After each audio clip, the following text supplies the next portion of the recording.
How do you turn a pagan goddess into a Christian saint? Hi, I'm Mason, and this is The Sixth Age, a medieval history podcast. Today we'll be diving into one of the most important women in the history of medieval Christianity, but she is not an uncomplicated person to study, mainly because we can't be sure that she ever actually existed. Today we're covering Saint Brigid, the mother saint of Ireland who, according to legend, founded the first double monastery in Ireland at Kildare. Her life inspired Christians across Western Europe who named her patron to churches in Scotland, England, Wales, France, Holland, and Germany. She is particularly unique in that she's one of the only medieval women who is recorded to have led a community of both male and female monastics.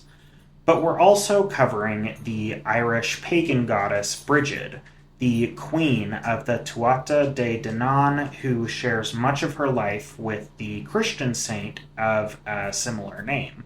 The similarity between the two figures has led to a lot of speculation among historians that the Christian Saint Brigid was effectively an adaptation of the pagan goddess Brigid, conceived of during Ireland's Christianization in an attempt to preserve Ireland's special connection with the pagan goddess Brigid, while also formalizing the conversion to Christianity.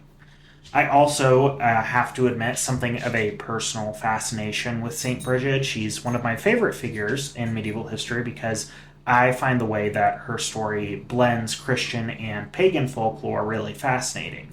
We tend to think of medieval Christianity as being anti-pagan, but people like Brigid show us that that's not the full story. Medieval Christianity was heavily influenced by pagan folklore, and this is something that really comes across when we read medieval sources from Britain, Ireland, and Scandinavia. Brigid is also something of an LGBTQ plus icon, and as a gay medievalist, I find that really cool. So, without further ado, let's dive into the Ireland that Saint Brigid lived in, and take a look at the island through her eyes. So, our story begins in the 5th century, roughly 25 years before the exile of Romulus Augustulus and the effective end of the Western Roman Empire. The island of Ireland is at the very edge of the Roman world. The Romans called Ireland Hibernia, which meant something like the land of winter in Latin. So, in the Roman mind, Ireland is something of a distant, barren wasteland, which would have been known mainly as the home of barbarian pirates who raided Roman Britain's coastal settlements. The Roman conception of Ireland, however, was deeply flawed. Far from being a barren wasteland, Ireland in the 5th century was a thriving agrarian society with rich cultural and political traditions. Ireland, at this point, had what I'd call a cattle economy. That is, cows were the quintessential Irish animal, and they served as the basis for law and trade. Medieval Irish law codes specify that fines should be paid out in cattle, and it seems that cows acted as a form of currency. People would measure the value of their goods in terms of cattle. Hard currency was not minted in Ireland until the arrival of the Viking kingdoms in the 9th century. So while some people may have had access to Roman coins due to the trading and raiding that was going on between Ireland and Roman Britain, they would have measured the value of those coins in terms of heads of cattle. Cows were also the measure of political power in early medieval Ireland. You could tell who the most powerful kings were based on how many heads of cattle they owned. Cattle raiding was an important part of political life in medieval Ireland, and local magnates would seek to demonstrate their relative power by stealing each other's cows. As a local chieftain or king, you'd secure the loyalty of strong warriors by giving them gold, jewels, land, and, importantly, cattle. And marriage alliances would also be formalized with dowries paid out in cattle. So, to say that cows were important to medieval Ireland is a vast understatement. Cows are the end-all, be-all of medieval Irish society. Why is this important for the story of Saint Brigid? Well, as cows are this essential ingredient for Irish political and economic life, then a goddess or saint who was associated with cows through their association to, fertility, milk, other cow-related things would essentially be an important part of your religious practice. You want to make sure that your cows are healthy, that they're producing good milk, that they're having lots of kids, that kind of thing. Politically, early medieval Ireland is very divided. Unlike the Roman world, which was nominally united in their loyalty to the imperial courts in Rome and Constantinople, not to mention their loyalty to the Christian church, Ireland was divided into dozens of tribal confederations, which were themselves made up of hundreds of different kingdoms ruled by semi-autonomous kings. Irish kings ruled a tuat, which roughly translates to people, and their legitimacy to rule these people was usually based in dynastic ties. They claimed to be descended from a god or an important heroic ancestor. These early Irish kings would mark the extent of their territory with natural borders. The River Boyne, for example, was used to mark the extent of the kingdom of Brega. Irish kings were bound together in a loose network of allegiances, where sub-kings would pay tribute to more powerful over-kings who, although acting as nominal overlords, tended to leave their tributaries alone. Religion in Ireland is in the process of change at this time. As Ireland interacted with the Roman world through trading and raiding, so too did the people of Ireland interact with Roman religion. By 430 AD, there were enough Christians in Ireland that the Pope in Rome dispatched a bishop by the name of Palladius to lead the Christian community there. Conversion began with the rural elites who lived on large estates, who would have had the most interaction with the Roman world through the process of trading and raiding. Christianity also brought the language of Latin to Ireland, and with the advent of Latin, we start to see a lot of sources written by native Irish people in books in Latin script that add to our narrative. But the old traditions were still very much alive and well in the 5th century. Irish paganism, which centered on the worship of powerful ancestor deities, was led by a priestly class we call the Druids. These Druids interacted with their people mainly by acting as conduits for the supernatural realm, or the otherworld. They had the power to conduct rituals at key stages of life, helping the people of Ireland negotiate things like birth, puberty, marriage, and death. And the Druids effectively acted as conduits for the ancestors and the gods in formalizing these key stages of life, these rites of passage. The people of Ireland seem to have adopted the Romano-British practice of establishing ritual sites where routine sacrifices were offered to the ancestor gods.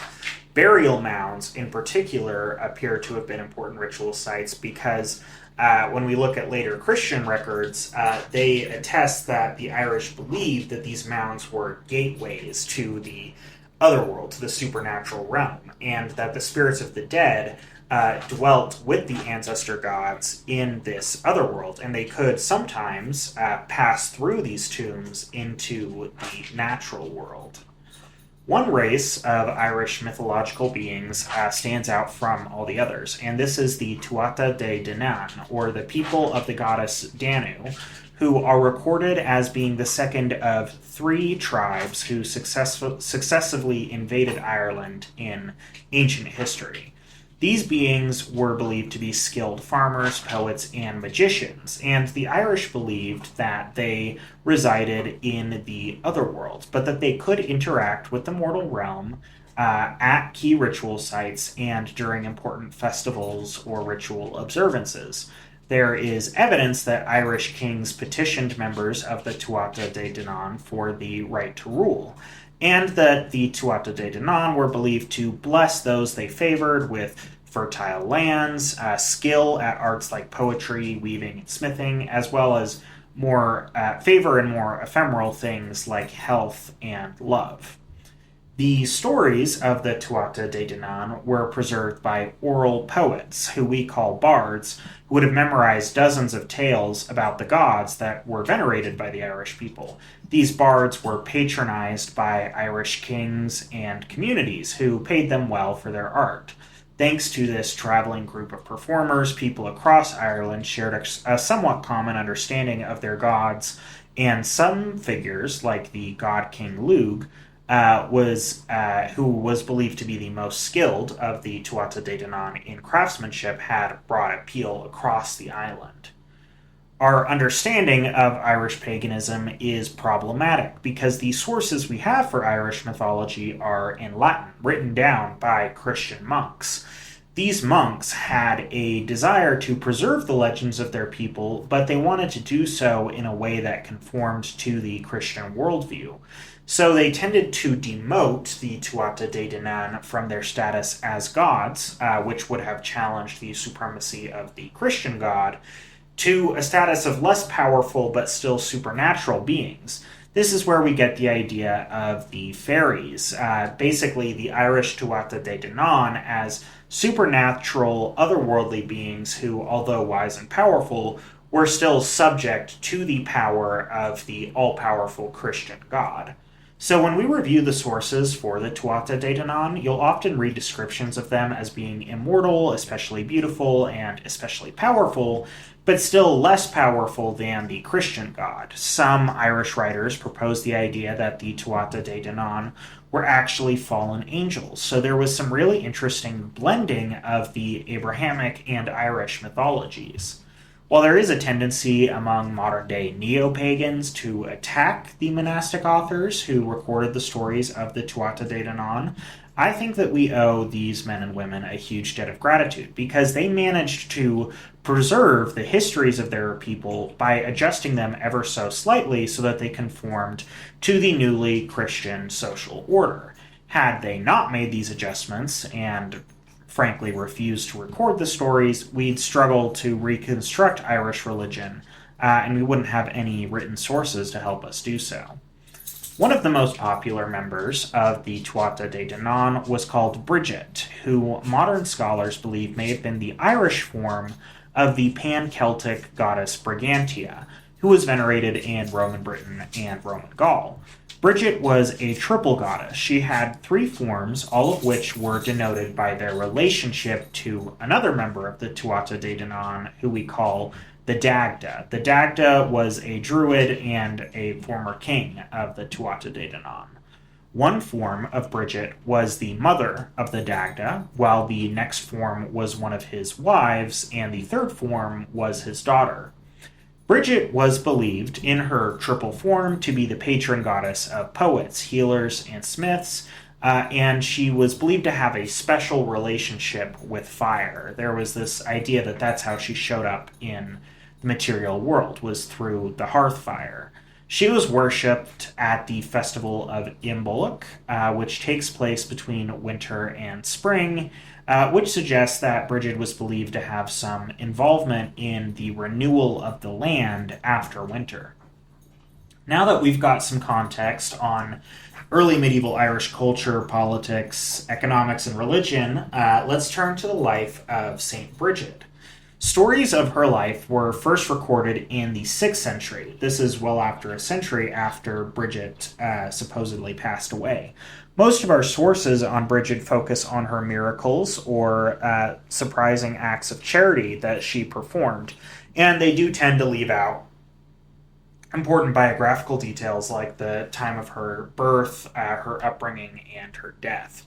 So we have later sources that suggest that Brigid was born somewhere between the 430s AD and the 460s, and that she died somewhere between the 530s and the 550s.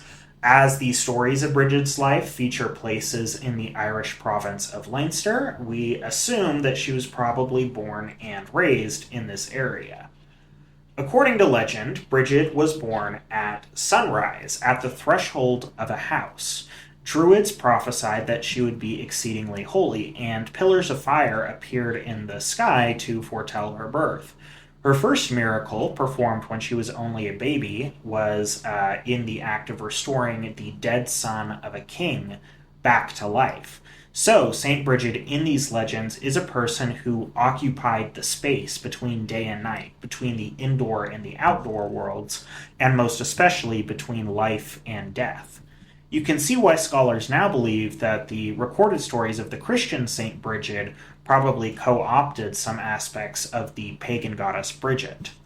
Brigid is also said to have been raised on the milk of a red-eared cow as a child, and this is why she's now venerated in the Catholic Church as the patron saint of dairy workers.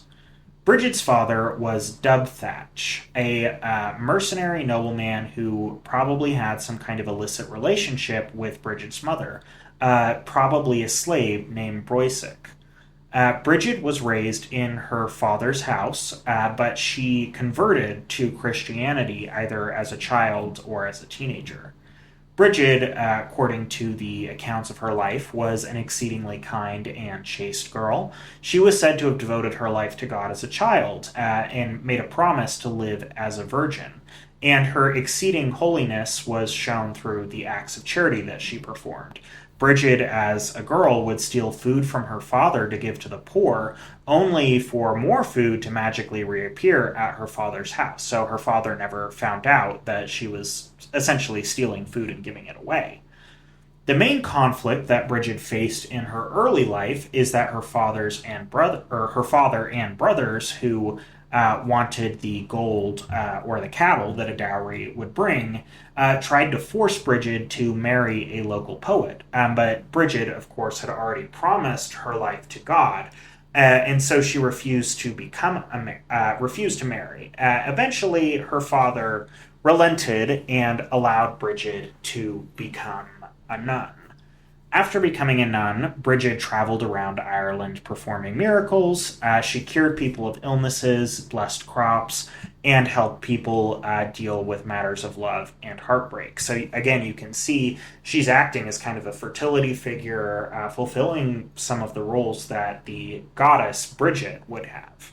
In one particularly interesting story, Brigid helped a despairing woman who was pregnant with an unwanted child. And Brigid essentially miraculously disposed of the unwanted fetus and thus allowed the woman to return to her life without the pain of childbirth. This story would actually become very important during the process of repealing laws criminalizing abortion in Ireland, and Brigid became a symbol of the pro-choice movement in Ireland. Brigid also allegedly had the ability to speak to animals, and her holiness would have been demonstrated through her ability to do things like command wolves to protect a herd of sheep. Obviously, the wolves would naturally want to eat the sheep, but Brigid is just so dang holy that she's able to talk the wolves out of this process. And you see a reflection here of, the Christian idea of the lion laying down with the lamb. Basically, God is able to make miracles happen, able to make animals resist their natural impulses.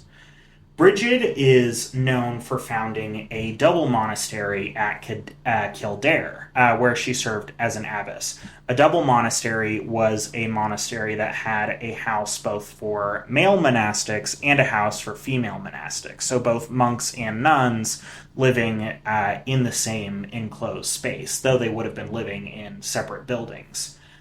This is particularly interesting because Kildare was the site of a pagan shrine devoted, probably, to the pagan goddess Brigid. Brigid was honored through the preservation of an eternal flame at Kildare, and rather than destroy the site as sacrilegious or heretical, Saint Brigid transformed it, and she consecrated the eternal flame that was devoted to the goddess Brigid as a symbol of the light of Christianity. So she's essentially baptizing this flame and allowing it to be preserved in the new Christian Ireland. Brigid is said to have managed the monastery very well, which was not a given in medieval times because there could be a lot of difficulties in feeding and clothing dozens, if not hundreds, of people who were too busy praying, singing, and reading to perform agricultural labor. Brigid is particularly unique in that she was said to have been the head of both the men and the women at Kildare, which subverted traditional gender hierarchies. Most double monasteries were nominally led by a male abbot rather than a female abbess. According to legend, Brigid sought the permission from the King of Leinster to found the monastery at Kildare, and the king, who was pagan at the time, refused permission. But Brigid prayed that God would soften the king's heart. Finally, Brigid convinced the king to give her as much land as her cloak would cover, and the king, thinking nothing of it, agreed. So when Brigid laid out her cloak, God made it so that it magically grew to cover all the land at Kildare, ensuring that the monastery had access to fertile lands, to grow food, good woodland for firewood, and a lake in which they could fish. Amazed, the king granted Brigid the land, and later on converted to Christianity. The association of Brigid with the site at Kildare has led some scholars to suggest that she was originally a priestess of the pagan goddess Brigid, who served at the ritual site at Kildare and then converted to Christianity and oversaw the transformation of Kildare from a pagan ritual site into a Christian monastery. However, none of the sources that we have for Brigid's life, contain this story, so this is just speculation at this point. But it's an interesting theory about the relationship between the ritual site at Kildare, Brigid, and the monastery that was later founded there. Brigid is said to have had an especially close relationship with one of her nuns named Durladoc. The two are described as soul friends, and they were said to have shared a bed. Their relationship was so strong that as Brigid lay dying on her deathbed, Durladoc wished that she too could die so she could join Brigid in the afterlife. Brigid, however, forbade Durladoc to die and instead named her as the next leader of Kildare. So not only did Brigid stand out as a woman who was leading both men and women in a monastic community, but she named another woman to succeed her in that leadership role. And that is exceptionally rare in medieval times. A woman succeeding another woman in any kind of leadership role is almost unheard of. Brigid's refusal to marry a man, as well as her intense relationship with the nun Durladoc, suggests queer undertones to her story. Brigid was a boundary breaker in many ways. She occupied the liminal space between night and day, between Christian Ireland and Ireland's pagan traditions. And so modern-day queer people feel a special kinship with her as they too transgress traditional gender and sexual boundaries. Brigid became an icon of the marriage equality movement in Ireland, and many queer Irish people today maintain a special relationship with the saint. Brigid is said to have died on February the 1st, which just so happens to be when the festival of the pagan goddess Brigid, the festival of Imbolc, was celebrated. So Saint Brigid's saintly cult co-opted a lot of the pagan observances associated with the holiday. After her death, Brigid's cult spread throughout Ireland, probably thanks to the bards who added tales of her miracles to their repertoire. Christian kings and Christian priests, who might have been hesitant to hear the bards tell stories about pagan gods, could instead request tales of Saint Brigid, who was a Christian hero, but was also authentically Irish. People in Ireland didn't have to look to men like Peter and Paul, who lived and died far away from Ireland, as models for holiness. They could instead look to one of their own, Brigid, and try and emulate her commitment to charity and chastity. Churches named for Brigid claimed to have been founded by the saint during her travels throughout Ireland. Holy wells, which were said to have been blessed by Brigid, were patronized by pilgrims throughout the Middle Ages, and those who were in need of healing would travel to these wells and bathe in them or drink from them in the hopes of getting the saint to intercede with God and essentially have a miracle performed. Churches sought to draw pilgrims by claiming to possess Brigid's relics, which, supposedly could still perform miracles through the heavenly intercession of Saint Brigid. Brigid's cult spread throughout Western Europe thanks in large part to Irish colonists settling in Wales and Scotland, as well as Irish missionaries who spread across Europe to convert pagan peoples like the Anglo-Saxons.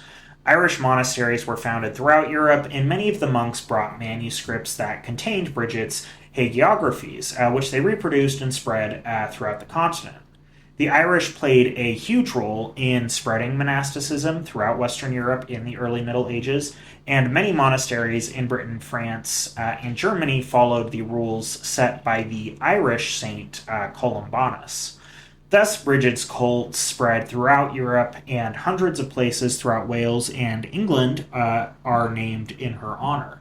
Irish monastic communities were a huge factor in the Middle Ages, and we'll definitely do an episode later on covering their role in spreading Christianity as well as Latin literature throughout Europe. So we're faced with the big question: did Brigid actually exist? The short answer is that we don't know, but I lean towards yes. There is enough biographical information that remains consistent between the different manuscripts we have attesting Brigid's life to make me think that there was, at some point, an actual Saint Brigid who did found a monastery at Kildare. All that being said, there is a lot of evidence that the cult of Saint Brigid adopted a lot of the aspects of the pagan Brigid cult. Both Brigid and Bridget were associated with Kildare, and both were believed to be healers, patrons of poets, and figures that spread luck, health, and fertility throughout the land. By casting the historical Saint Brigid in the same roles that the pagan goddess occupied, Irish storytellers ensured the continuity of their stories, albeit in a new, more Christian form. But traces of Brigid's pagan origins abound, and many modern scholars have used what we now know about the Christian saint to reconstruct an image of the more ancient pagan goddess. Well, that's it for this week. I hope you enjoyed this episode. As always, you can visit the podcast website, sixthagepod.com, to take a look at the sources I used or to leave a comment or question. Also, I'd love it if you checked out our Instagram and TikTok at 6thagepod. I do post pictures of some of the stuff we talk about there, and I think they're pretty cool, so check those out. And I hope you'll join me next week as we do a deep dive on the Council of Chalcedon, which formalized the beliefs, the essential beliefs of the medieval Christian church and modern-day Christianity. Thanks so much. We'll see you next week.